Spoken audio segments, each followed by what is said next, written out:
اعوذ باللہ من الشیطان الرجیم، بسم اللہ الرحمن الرحیم۔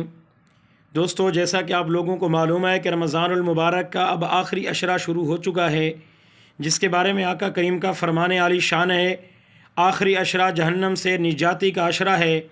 تو اس عشرے میں ہمیں چاہیے کہ ہم اٹھتے بیٹھتے، سحری کا ٹائم ہو، افطاری کا ٹائم ہو، روزے سے ہوں یا نماز کا ٹائم ہو، جو بھی ٹائم ہو، آپ نے کثرت سے اللہ تبارک و تعالیٰ سے یہ دعا مانگنی ہے۔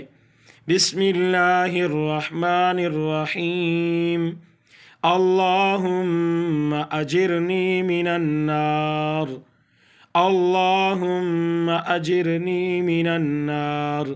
کثرت سے یہ دعا مانگیں، پھر اس کے بعد آپ اللہ تبارک و تعالیٰ کے حضور ہاتھ اٹھا کر دعا مانگیں گے تو اللہ تبارک و تعالیٰ آپ لوگوں کی دعا کو ضرور شرف قبولیت عطا فرمائے گا۔ زیادہ سے زیادہ اس ویڈیو کو آپ نے شیئر کرنا۔